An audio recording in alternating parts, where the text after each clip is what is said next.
উপস্থিত হযরত হাজিরিন, সম্মানিত মুরব্বিয়ানে আযম, আমার সমবয়সের তরুণ ভাইয়েরা, দূর দূরান্ত থেকে আগত মেহমান বিন্দু, পর্দাশীলা সম্মানিতা মা ও বোনেরা, সর্বপ্রথম আপনাদের সকলকে বিশ্বনবী সাল্লাল্লাহু আলাইহি ওয়াসাল্লামের শিখানো বাণী দ্বারা সালাম করছি। আসসালামু আলাইকুম ওয়া রাহমাতুল্লাহি ওয়া বারাকাতুহু। শুরুতে মহান রব্বুল আলামিনের আলী শান দরবারে কালিমাতুশ শুকরিয়া আদায় করব, যেই রব্বুল আলামিন নবমণ্ডলের মালিক, যেই রব্বুল আলামিন ভূমণ্ডলের মালিক, যিনি চিরঞ্জীব চিরস্থায়ী, যাকে তন্দ্রা নিদ্রা কখনো স্পর্শ করেন না, যিনি গোটা পৃথিবীকে তার কুদরতি হাতের ইশারায় নিয়ন্ত্রণ করেন, সেই রব্বুল আলামিনের দরবারে একবার কালিমাতুশ শুকরিয়া আদায় করব। আলহামদুলিল্লাহ। অসংখ্য অগণিত লক্ষ কোটি দুরূদ ও সালাম প্রেরণ করব সর্বকালের সর্বশ্রেষ্ঠ রাসূল, সকল নবীদের ইমাম, সকল নবীদের নবী, বিশ্ব নবী জনাব মুহাম্মদুর রাসূলুল্লাহ সাল্লাল্লাহু আলাইহি ওয়াসাল্লামের উপরে দুরূদ ও সালাম সাল্লাল্লাহু আলাইহি ওয়াসাল্লাম। সম্মানিত মুসলিয়ান কিরাম, গত কয়েক জুমায় বিশ্বনবীর জীবনী নিয়ে আমরা আলোচনা করেছিলাম। আজকে আলোচনা করব ইসলামের দৃষ্টিতে হাদিসের গুরুত্ব ও প্রয়োজনীয়তা কি। ইসলামের অন্যতম প্রধান উৎস হচ্ছে চারটি। কয়টি? ইসলামী শরীয়তের মৌলিক উৎস রয়েছে ৬০টি। একটি হচ্ছে কোরআন, দ্বিতীয় হচ্ছে হাদিস, তৃতীয় হচ্ছে ইজমা, ৪ নম্বর হচ্ছে কিয়াস। কোরআন, হাদিস, ইজমা, কিয়াস, এই ৬০টি হচ্ছে ইসলামী শরীয়তের মূল উৎস। আপনি কোন সমস্যায় পড়েছেন, কোন সমস্যায় পড়ার পরে সর্বপ্রথম আপনাকে দেখতে হবে এই সমস্যার সমাধান কোরআনে আছে কিনা। যদি আপনি দেখেন আপনার সমস্যার সমাধানটা কোরআনে নাই, তখন আপনি ওই সমস্যার সমাধান খুঁজতে হবে হাদিসে। যদিও দেখেন ওই হাদিসে ওই আপনি যেই সমস্যায় পড়েছেন ওই সমাধানটা হাদিসে নেই, তাহলে আপনি ইজমাতে খুঁজে দেখবেন। যদি সেখানেও যদি না পান, তখন কিয়াসের ভিত্তিতে, উলামায়ে কেরামের কিয়াসের ভিত্তিতে আপনাকে সেটা গ্রহণ করতে হবে, তখন আপনি সেই জিনিসটা পেয়ে যাবেন ইনশাআল্লাহ। যেহেতু ইসলাম এটি একটি ধর্ম, এটি বিশ্বের যত রকম ধর্ম আছে তার ভিতরে একমাত্র শ্রেষ্ঠ ধর্ম হচ্ছে ইসলাম। কারণ সেটি আল্লাহই বলে দিয়েছেন, ইন্নাদ-দীনা ইনদাল্লাহিল ইসলাম।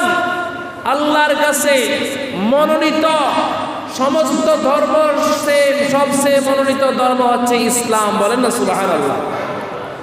এই পৃথিবীতে যত ধর্ম রয়েছে সব ধর্মের থেকে একমাত্র বাছাই করা ধর্ম হচ্ছে, শ্রেষ্ঠ ধর্ম হচ্ছে ইসলাম।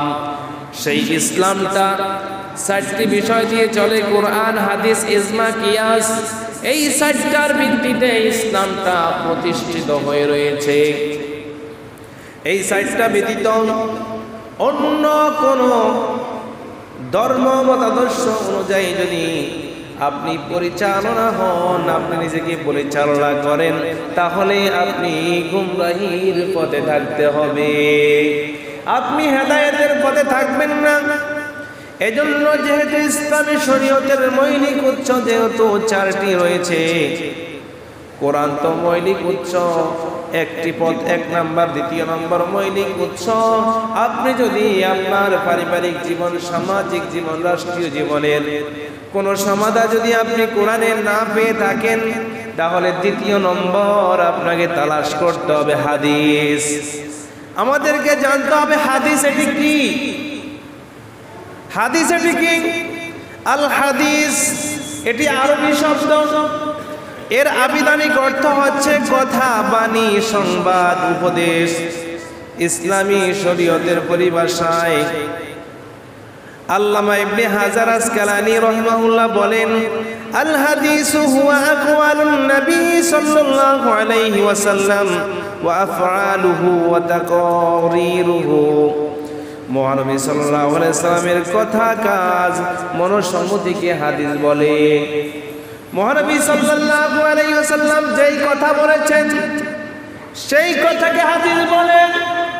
মহানবী সাল্লাল্লাহু আলাইহি ওয়াসাল্লাম যেই কাজ করেছে সেই কাজকে হাদিস বলে। মহানবী সাল্লাল্লাহু আলাইহি ওয়াসাল্লাম যেই কথাকে সম্মতি দিয়েছেন, মৌনসম্মতি দিয়েছেন, সেই কথাকে বলা হয় হাদিস।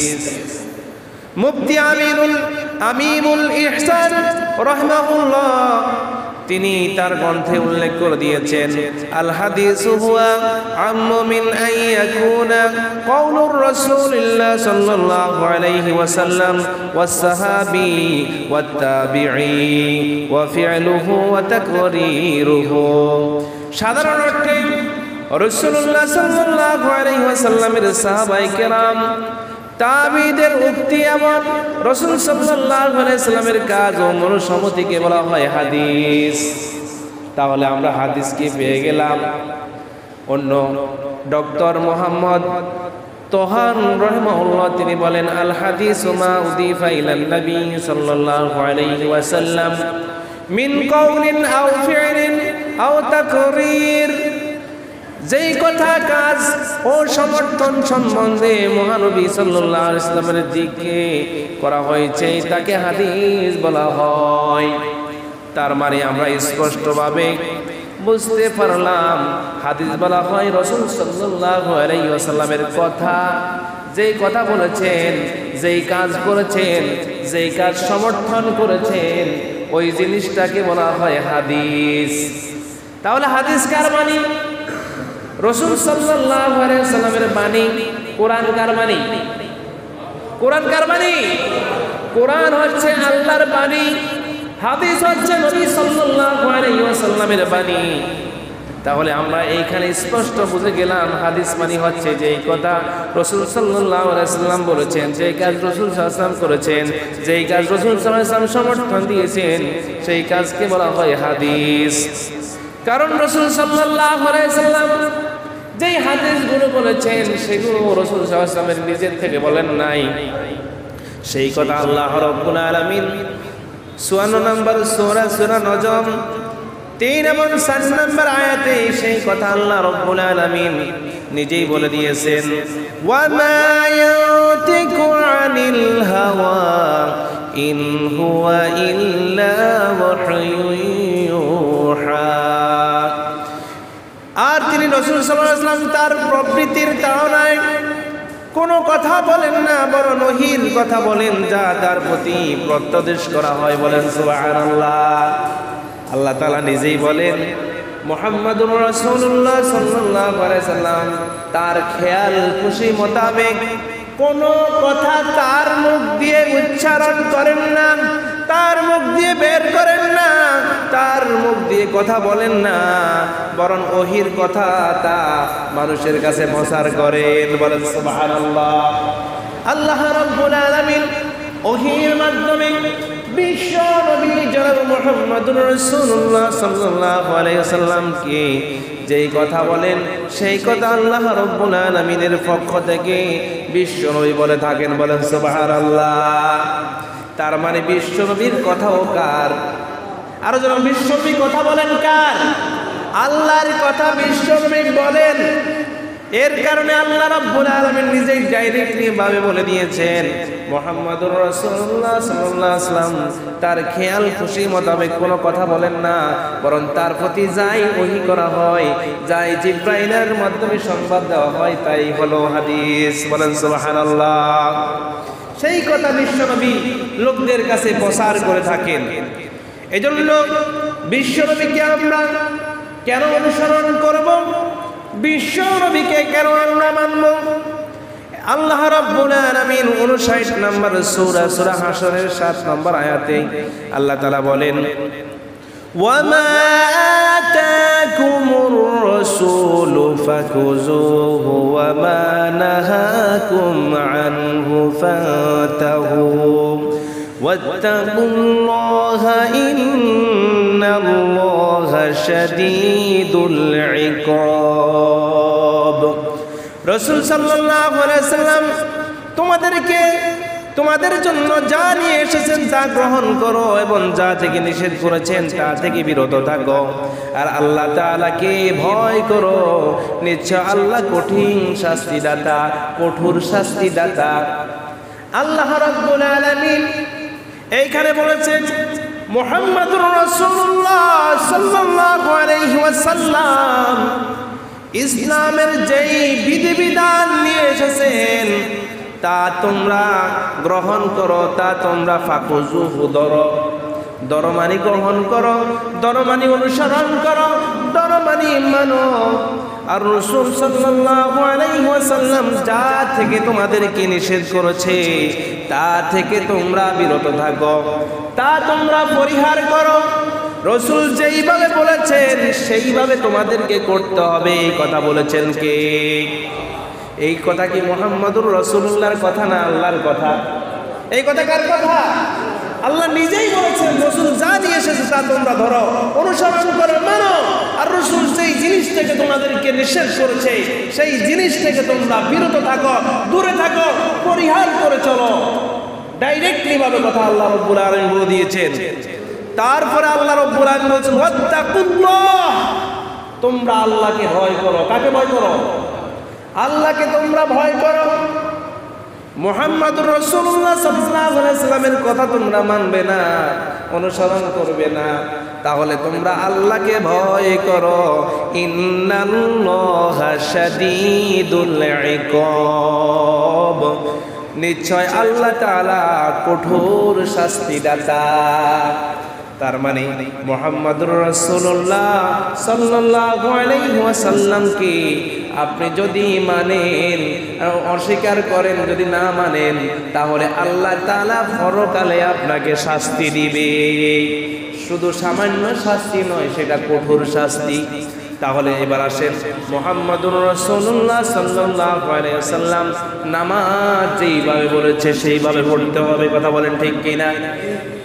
মুহাম্মাদুর রাসূলুল্লাহ সাল্লাল্লাহু আলাইহি ওয়াসাল্লাম ফজরের নামাজের ফরজ পড়েছেন 2 রাকাত। কয় রাকাত? 2 রাকাত। এখন আপনি যদি 1 রাকাত পড়েন আপনার ফরজ নামাজ কি আদায় হবে? বলেছেন 2 রাকাত ফজরের নামাজের ফরজ পড়ার জন্য আপনি যদি 3 রাকাত পড়েন, বলুন তো দেখি আপনার নামাজ কি হবে? হবে না। কেন? মুহাম্মাদুর রাসূলুল্লাহ ফজরের নামাজের ফরজ পড়েছে 2 রাকাত, আপনি 1 রাকাত পড়েছেন, 3 রাকাত পড়েছেন। তার কারণে আপনার নামাজ আল্লাহ রাব্বুল আলামিন কবুল করবেন না। ও প্রিয় মুসল্লিয়ান ইকরাম, তাহলে এই কথা দ্বারা স্পষ্ট বুঝতে পারেন আল্লাহ রাসূল সাল্লাল্লাহু আলাইহি ওয়াসাল্লাম আমাদের পারিবারিক জীবন, সামাজিক জীবন, রাষ্ট্রীয় জীবন, অর্থনৈতিক জীবন, প্রত্যেকটা ক্ষেত্রে যেইভাবে কাজ করে গিয়েছেন সেইভাবে যদি আপনি কাজ না করেন আপনার জীবনের কোনো কিছু হবে না। কথা বলে ঠিক কিনা? আপনার জীবনের সমস্ত কিছু ব্যর্থ হয়ে যাবে, সমস্ত কিছু নিষ্ফল হয়ে যাবে। কারণ যেখানে ফজরের নামাজের ফরজ 2 রাকাতে 3 রাকাত পড়লে হবে না, 1 রাকাত পড়লে হবে না, 2 রাকাতে পড়তে হবে।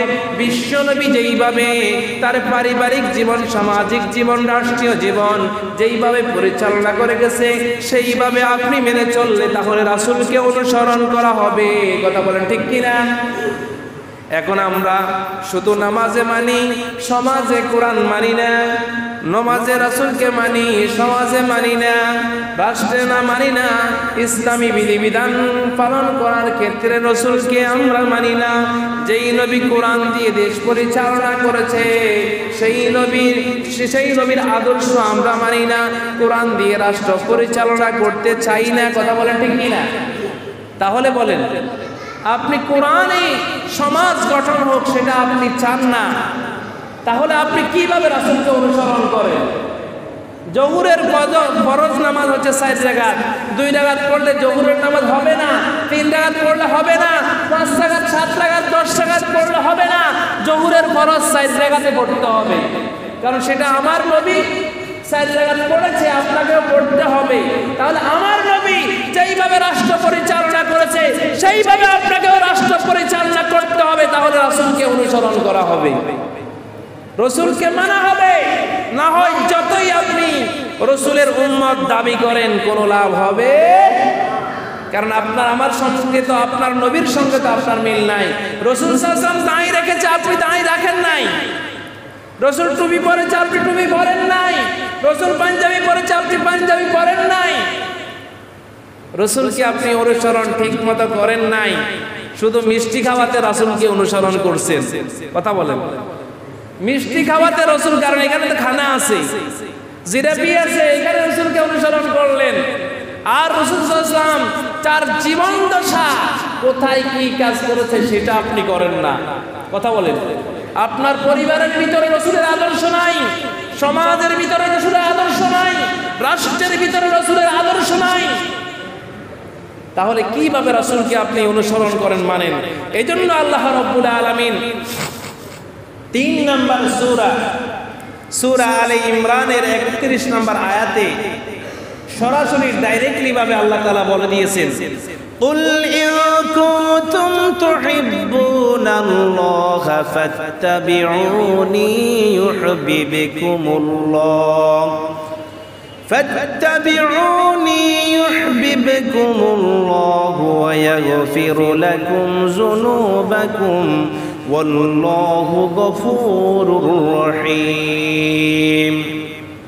আল্লাহ তাআলা বলেন, কুল ইন কুনতুম তুহিব্বুনাল্লাহ, হে রাসূল আপনি বলে দিন, তোমরা যদি আল্লাহ রাব্বুল আলামিনকে ভালোবাসো, ইন কুনতুম তোমরা যদি, তুহিব্বুনাল্লাহ তোমরা যদি আল্লাহকে ভালোবাসতে চাও, মানে আল্লাহ তাআলা বিশ্ব নবীকে জানিয়ে দিয়েছেন আপনার উম্মতেরা যদি আপনাকে আল্লাহকে যদি ভালোবাসতে চায় তাহলে ফাত্তাবিউনি ইউহিব্বুকুমুল্লাহ, তাহলে আমি রাসূলকে অনুসরণ করতে হবে, রাসূল সাল্লাল্লাহু আলাইহি ওয়াসাল্লামকে অনুসরণ করতে হবে।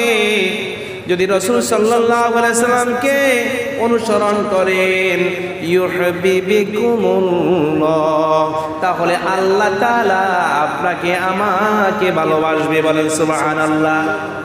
তার মানে আপনি যদি আল্লাহকে ভালোবাসেন, আল্লাহকে যদি আপনি ভালোবাসেন, রাসূল সাল্লাল্লাহু আলাইহি ওয়াসাল্লাম তার পারিবারিক জীবন, সামাজিক জীবন, রাষ্ট্রীয় জীবন, অর্থনৈতিক জীবন কিভাবে পরিচালনা করেছে, আপনি যদি রাসূলকে অনুসরণ করেন তাহলে আল্লাহ তাআলা বলেন ওই ব্যক্তিকে আমি আল্লাহ ভালোবাসবো। বলেন সুবহানাল্লাহ। তাহলে আল্লাহর ভালোবাসা পেতে হলে আগে ভালোবাসতে হবে কাকে? আরো জোরে বলেন। আল্লাহর ভালোবাসা পেতে হলে আগে কাকে ভালোবাসতে হবে? আমাদের রাসূলকে ভালোবাসতে হবে। এখন একটাতে ভালোবাসবেন আর বাকি সবগুলোতে মাছ দিবেন কেন? আর বাকি সবগুলোকে অনুসরণ করবেন না? এটা আমরা মুখে বলি কিন্তু কাজে করি না। মুখে আমরা বলতে চাই জায়গা জমি বন্টন করতে চাইলে সেটা আমরা মানি না। ভাইয়ের জমি ভাই দখল করে, বোনের জমি ভাই দখল করে, মা বাবার জমি ভাই দখল করে, দলিল করি না, এরকম আছে না নাই? আরো যারা বলেন একবার উপর হাতবার বেছে, এরকম লোক আছে না? কাগজে মালিক নাই তারপরে জোর করে জমি বিক্রি করে, এরকম আছে কিনা? আছে। মা বাবার জমি আসতে কবরে 300 নিয়ে যায়, আছে না নাই? অথচ কোরআন হাদিসে জায়গা জমি কিভাবে বন্টন করতে হবে কোরআন হাদিসে আছে না নাই? আরো জোরে বলেন।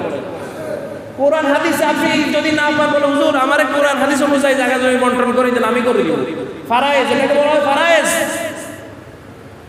এখন আমরা আলেম ওলামার কাছে আসি না, সরাসরি কোর্টের দিকে দৌড় মারি। কথা বলেন। ওই হুজুরের কাছে আইলে টাকা দেন লাগে না তো, আর ওই কোর্টে যাইলে টাকা দেন লাগে, তার কারণে আমরা কোর্টের দিকে দৌড় মারি। আমাদের খাচ্ছ তো সেইটি। সুতরাং জায়গা জমি বন্টনে আপনার রাসূলকে অনুসরণ করতে হবে। কথা বলেন। সম্পত্তি বন্টন করার ক্ষেত্রে আগে অনুসরণ করতে হবে। নামাজেও রাসূল সাল্লাল্লাহু আলাইহি ওয়াসাল্লামকে অনুসরণ করতে হবে, সমাজেও রাসূল সাল্লাল্লাহু আলাইহি ওয়াসাল্লামকে অনুসরণ করতে হবে, রাষ্ট্রেও রাসূল সাল্লাল্লাহু আলাইহি ওয়াসাল্লাম মদিনায় রাষ্ট্র গঠন করেছে কিনা, রাসূল সাল্লাল্লাহু আলাইহি ওয়াসাল্লাম রাষ্ট্রপ্রধান ছিলেন কিনা, তাহলে রাসূল সাল্লাল্লাহু আলাইহি ওয়াসাল্লাম রাষ্ট্র কিভাবে পরিচালনা করেছে সেই মদিনার সনদের ধারা আছে না নাই? আরো জোরে বলেন। মদিনার সনদের ধারা আছে না নাই? কোরআন হাদিসে আইন আছে না নাই? কোরআনে 500টা আইন আছে না নাই? কিন্তু আমরা সেটা কোরআনে শুধু নামাজে সুন্দর করে কোরআন পড়ি, কিন্তু সমাজে এই কোরআনের বিধান প্রতিষ্ঠা আমরা করি না। কথা বলেন ঠিক কি না? কি কথা কি বাস্তব বলছি না অবাস্তব বলছি?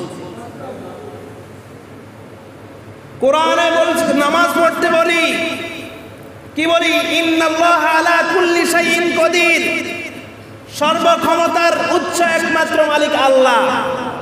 আর আমরা রাষ্ট্রে বলি সব ক্ষমতার উৎস জনগণ।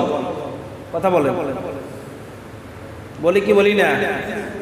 আমাদের দেশে বিভিন্ন নেতারা বলে কি বলে না? বিভিন্ন রাষ্ট্রের নেতারা বলে।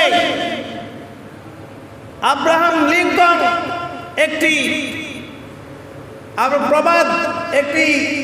প্রবাদ রচনা করেছেন, ওই অনুযায়ী আব্রাহাম লিঙ্কনের ধারায় আমরা চলি, অথচ আল্লাহ রাব্বুল আলামিন যেই ধারা আল কোরআন দিয়েছে, আব্রাহাম লিঙ্কন বলেছে democracy is a country of the people, for the people, by the people. জনগণের দ্বারা নির্বাচিত সরকার, জনগণের দ্বারা প্রতিনিধি সরকার, এভাবে বলেছেন। অথচ সব ক্ষমতার উৎস একমাত্র আল্লাহ।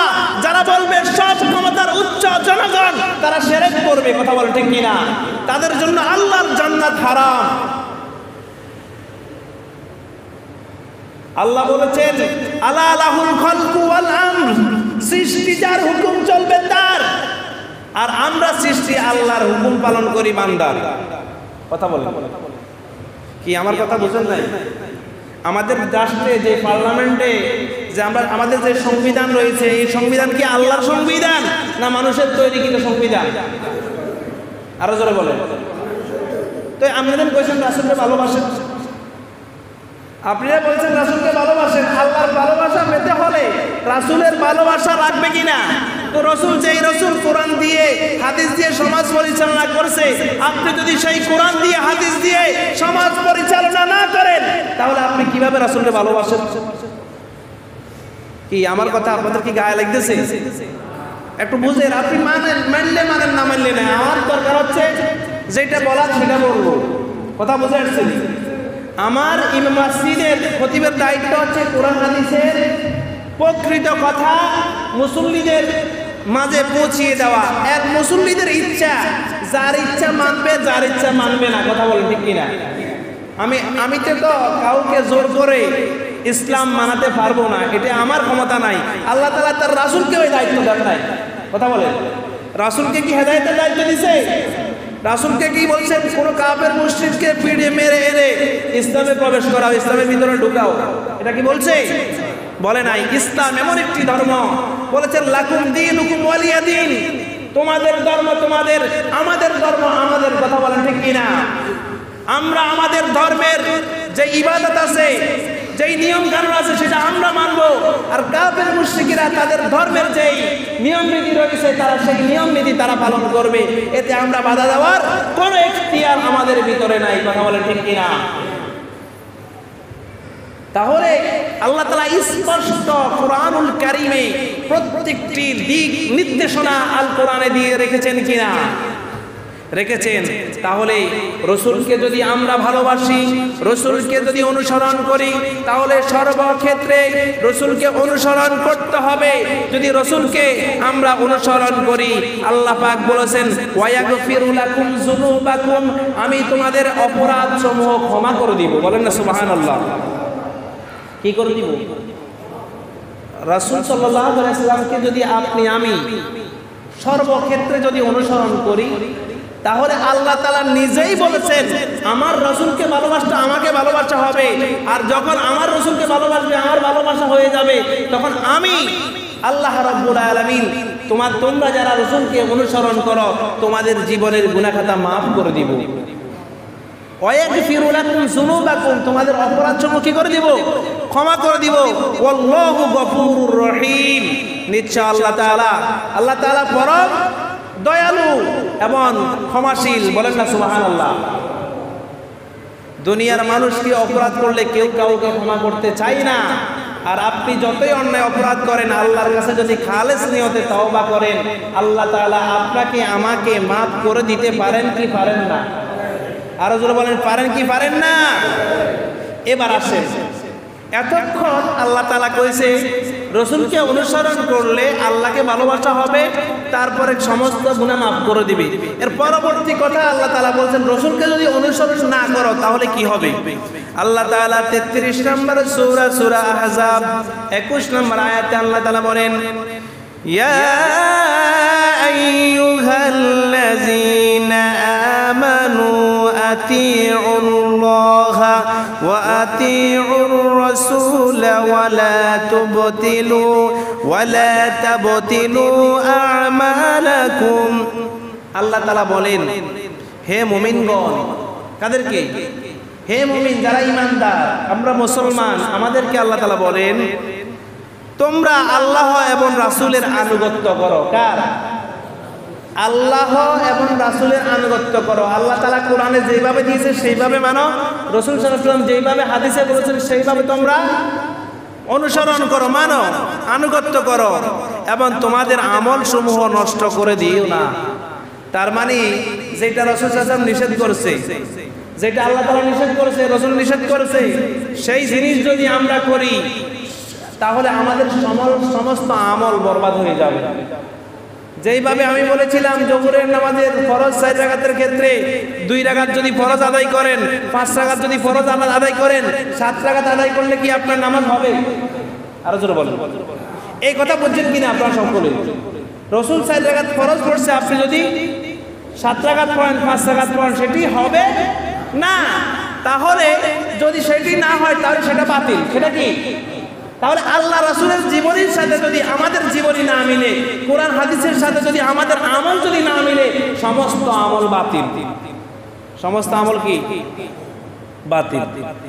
রাসূল সাল্লাল্লাহু আলাইহি ওয়াসাল্লাম জীবনে কখনো নামাজে দাঁড়িয়ে ইন্নী ওয়াজ্জাহতু ওয়াজহিয়া লিল্লাযী ফাতারাস সামাওয়াতি ওয়াল আরদা এটি পড়েন নাই? এটি পড়ছেন? কোন হাদিসে কি কেউ আজ পর্যন্ত বলতে পারবে আমি হাদিসের উপর অনার্স মাস্টার্স করছি, বড় বড় মুফতি মুহাদ্দিসের সাথে সান্নিধ্যে লেখাপড়া করেছি? কখনো কেউ বলে না এটি নামাজ। আমরা বিস্তাবন্ধের দোয়া হিসাবে এটি নামাজে পড়ি। তারপর আমরা নামাজের নিয়ত করি নাওয়াইতু আন উসাল্লিয়া লিল্লাহি তাআলা আরবা রাকাতা সালাসা, আমরা এগুলো বলি কিনা? আসলে এটি আপনি কোরআন হাদিসে কোথাও খুঁজে পাবেন না। আপনি বলুন হুজুর এখন তো আপনি আমাদের ভিতরে বিভেদ, জগা বিভেদ লাগানোর জন্য না এই কথা বলতেছে। ভাই আল্লাহর হস্তে আপনি যারকে বড় মানেন, যেই হুজুর আমারে নয়, যেই হুজুরে বড় মানেন, সেই হুজুরের কাছে যাই বলুন হুজুর কোরআন হাদিসের কোনায় আছে নাওয়াইতু আন উসাল্লিয়া লিল্লাহি, সেই এইভাবে নামাজের নিয়তটা আমরা দেখাই দেন। কথা বলেন, নামাজের নিয়তটা আমাদেরকে দেখিয়ে দেন, তাহলে আমরা অন্তত সেই অনুযায়ী চলবো। কিন্তু কখনো কোনো হুজুর আপনাকে দেখাইতে পারবে না, কারণ সিয়াসিদ্দার 6টা গ্রন্থ আছে। কয়টা গ্রন্থ? 6টা গ্রন্থ আছে সিয়াসিদ্দার। বুখারী শরীফ, কি শরীফ? বুখারী শরীফ হাদিস আছে না? ওই বুখারী শরীফে হাদিস আছে 7397টি হাদিস। মুসলিম শরীফ হাদিস আছে না? মুসলিম শরীফে হাদিস আছে 4000। আবু দাউদ শরীফ, সেখানে হাদিস আছে আপনার 4300 হাদিস। তিরমিজি শরীফে হাদিস আছে 3812টি হাদিস, নাসাই শরীফে আছে 4482টি হাদিস, ইবনে মাজাহ শরীফে আছে 4338টি হাদিস। আপনার যত হাদিসের গ্রন্থ আছে এর ভিতরে এই 6টা হাদিসের গ্রন্থ হচ্ছে একেবারে প্রসিদ্ধ, একেবারে গ্রহণযোগ্য। এই 6টা হাদিস গ্রন্থের ভিতরে একটা হাদিস আপনি দেখাতে পারবেন না আপনার নামাজের নিয়ত নাওয়াইতু আন উসাল্লি লিল্লাহি ভাবে আছে। আপনি যোহরের নামাজ পড়তে আসছেন না, ইমামের পিছনে দাঁড়াইলেন, এখন যোহরের 2 রাকাত সুন্নত পড়তেছেন না, 2 রাকাত ফরজ পড়তেছেন না, এটাই নিয়ত। যোহরের 4 রাকাত ফরজ আদায় করতেছেন ইমামের পিছনে, আল্লাহু আকবার, এটাই নিয়ত। আপনি জুমার নামাজের 2 রাকাত ফরজ আদায় করতে আসছেন, আল্লাহু আকবার, এটাই নিয়ত। জানাজার নামাজ পড়তেছেন, আমি এই মেয়েদের জন্য জানাজার নামাজ আদায় করতেছি, এটাই নিয়ত। কথা বুঝে আসছে? কিন্তু আমরা এটাকে কঠিন বানিয়ে ফেলছি ইসলামকে। কারণ রাসূল সাল্লাল্লাহু আলাইহি ওয়াসাল্লাম বলেছেন, ইয়াসসিরু ওয়ালা তুআসসিরু বাশশিরু ওয়ালা তুনাফিরু, তোমরা দিনের কাজ সহজ করো, কঠিন করো না। মানুষদেরকে সুসংবাদ দাও, দুঃসংবাদ দিয়ে দূরে সরিয়ে দিও না। কথা বুঝে আসছে না? তাহলে বলেন আমরা যেভাবে নামাজ পড়বো এটা সহজ নিয়ম না? কয়জনে আরবি নিয়ত পারে? কয়জনে? আমি যদি জিজ্ঞেস করি শতকে 80 জনও ঠিকমতো আরবি নিয়ত পারবে না। তাহলে আরবি নিয়ত যদি আপনার ভুল হয় আপনার কি নামাজ হবে? কথা বলে, আরবি নিয়ত যদি গরমিল হয় আপনার কি নামাজ হবে? আমি 2 রাকাতে জায়গা যদি 4 রাকাতের আপনি আরবা বলে গেলেন, তাহলে আপনি পড়েন 2 রাকাত, কইছেন 4 রাকাত, তাহলে 4 রাকাত নামাজ পড়তে হবে, আপনি পড়ছেন 2 রাকাত, নামাজ কি হবে? তাহলে আমার সাথে বলেন, যেমন জুমার নামাজ আপনি এখন পড়তে আসছেন না, আমি এই ইমামের পিছনে এই জুমার নামাজের ফরজ 2 রাকাত আদায় করতেছি, আল্লাহু আকবার, মনে মনে এরাদা, মুখে উচ্চারণ করার দরকার নাই। কথা বুঝতে পারছি? আপনি জোহরের নামাজের 4 রাকাত সুন্নত আদায় করতেছেন, আমি এখন 4 রাকাত সুন্নত আদায় করতেছি, আল্লাহু আকবার, এটাই নিয়ম। কথা বুঝেন নাই? কি আমার কথা কি আপনারা অনেকে রাগ হয়েছে? বলো হুজুর আমরা তো দেখ গরমিল লাগাই দিছেন। আল্লাহর রাস্তায় কেউ যদি কোরআনে হাদিসে কোথাও যদি দেখাইতে পারে, আমি এই সেদিন ধরে ইমামতি ছাড়ে দিব, ইমামতি আর করবো না। যদি কেউ যদি এই আমি যে 6টা হাদিস গ্রন্থ বলছি আর কোরআনে এই 6টা হাদিস গ্রন্থ যদি দেখাইতে পারে, আমি সেদিন ধরে ইমামতি করবো না। যদি এইরকমভাবে আমরা যেভাবে নামাজের নিয়ত করি। সুতরাং এইগুলো থেকে আমাদেরকে, এইগুলো পাইবেন কোথায় জানেননি? মকসুদুল মুমিন বই এখন আছে না, বাজারে কিনলে পাইবেন মকসুদুল মুমিন, সেইটার মাধ্যমে শতকরা 90টা হাদিস জাল হাদিস। শতকরা 90টা হাদিস কি হাদিস? জাল হাদিস। সেখানে হাদিসে আছে কয় খাওয়ার সময় সালাম দেওয়া যায় না। কথা বলেন, কয়টা হাদিসে আছে খাওয়ার সময় সালাম দেওয়া যায় না। আমরা অনেকজন অনেক দাওয়াতে যাইলে কেউ আমাদের সালাম দেয় না, বা আমরা সালাম দিতে চাই না, হাদিসে আছে খাওয়ার সময় সালাম দেওয়া যায় না। আসলে এটা জাল হাদিস, এটা কোনো হাদিসে নাই। খাওয়ার সময় সালাম দেওয়া যাবে। তাহলে আজকে একটা হাদিস শিখতে পারলেন কিনা? খাওয়ার সময় সালাম দেওয়া যাবে কিনা?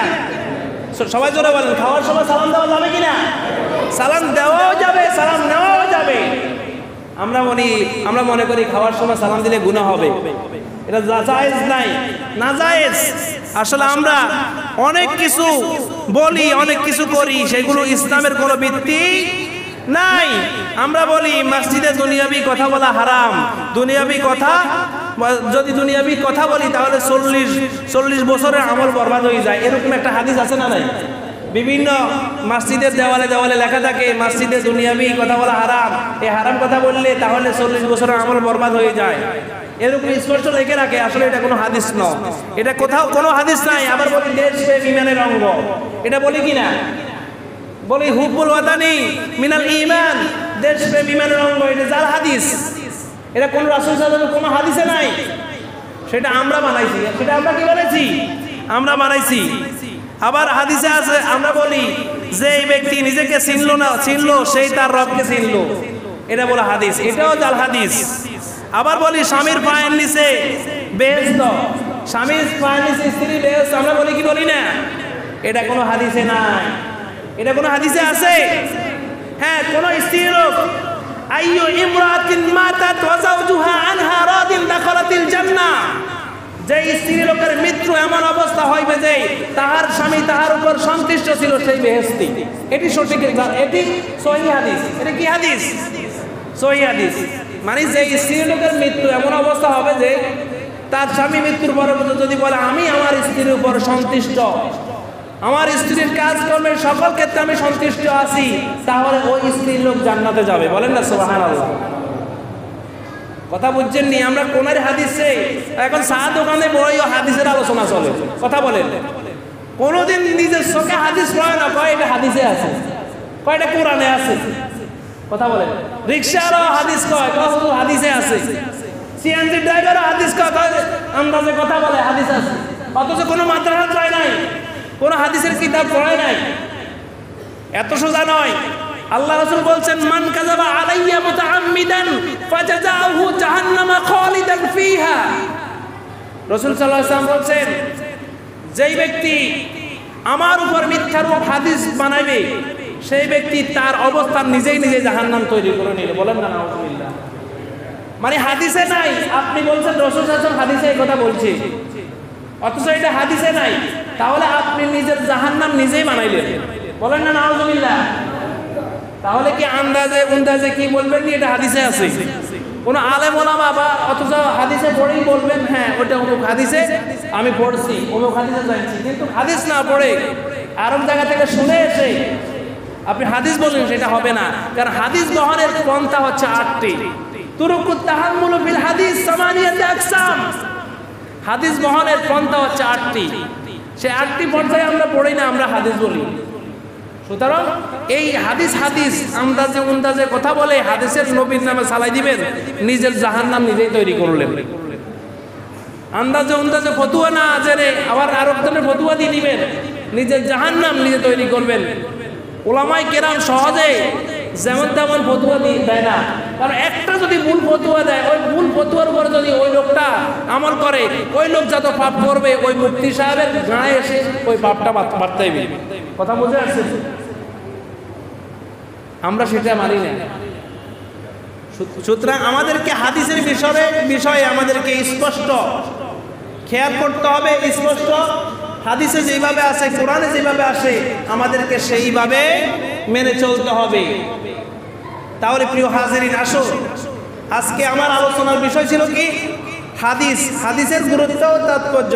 তাহলে হাদিস কি বলছেন কিনা? রাসূল সাল্লাল্লাহু আলাইহি ওয়াসাল্লাম আবারও বলতেছি, প্রথমে যে কথা বলতেছি এখন শেষে আবার সেই কথা বলতেছি। রাসূল সাল্লাল্লাহু আলাইহি ওয়াসাল্লামের কথা, রাসূল সাল্লাল্লাহু আলাইহি ওয়াসাল্লাম যেই কথাগুলো বলছেন উপদেশমূলক অথবা নিষেধমূলক, সেই কথাগুলো হচ্ছে হাদিস। রাসূল সাল্লাল্লাহু আলাইহি ওয়াসাল্লাম যেই কাজ করেছে তার হায়াতের জিন্দেগিতে, যেই কাজগুলো করেছে সেইগুলো হাদিস। সেগুলো কি? হাদিস।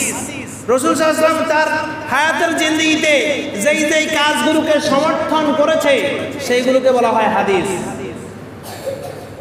আও কাউলিন আও ফিলিন আও তাকরিরিন, কথা কাজ মনোসম্মতিকে কি বলে? হাদিস বলে। আর কোরআন হচ্ছে আল্লাহর বাণী। কোরআন কার বাণী? আর হাদিস হচ্ছে রাসূল সাল্লাল্লাহু আলাইহি ওয়াসাল্লামের বাণী। এটা স্পষ্ট হয়েছে কিনা? তাহলে আমরা ইসলামের যেই কোনো উৎস, যেই কোনো বিষয় আমরা সমস্যার সমাধান হবে, কারণ পুরা কোরআনের ব্যাখ্যা হচ্ছে হাদিস। আপনি কোরআন যদি পুরা সম্পূর্ণভাবে বুঝতে হয় তাহলে আপনাকে হাদিস পড়তে হবে। হাদিস ছাড়া একা আপনার কোরআন বোঝা সম্ভব নয়। কোরআনের বিভিন্ন জায়গায় বিভিন্ন অ্যাঙ্গেলে কথা বলছে, এখন এই ব্যাখ্যা বিশ্লেষণ আপনাকে খুঁজতে হলে সেটা আপনাকে হাদিসে পড়তে হবে। কোরআনে কোথাও কি আছে ফজরের নামাজের সুন্নত ফরজ 2 রাকাত? এটা কি কোরআনে কোথাও পাবেন? আরো জোরে বলেন। কোরআনে কি কোথাও আছে জোহরের নামাজের ফরজ 4 রাকাত? এটা কি কোরআনে আছে? কোরআনে কি কোথাও আছে আসরের ফরজ 4 রাকাত, মাগরিবের ফরজ 4 রাকাত, এশার ফরজ 4 রাকাত? কোথায় আছে? কোরআনে নামাজের কথা আছে, 5 ওয়াক্ত নামাজের কথা আছে, কিন্তু কয় রাকাত সেটা আপনি হাদিসে পাবেন। কথা বুঝে আসছে? কয় রাকাত সেটা কোথায় পাবেন? তাহলে কোরআনও মানতে হবে, হাদিসও মানতে হবে।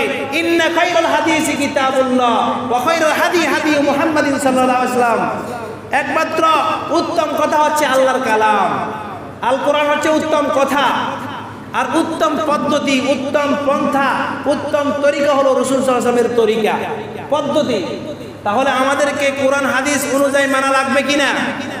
আরো জোরে লাগবে কিনা?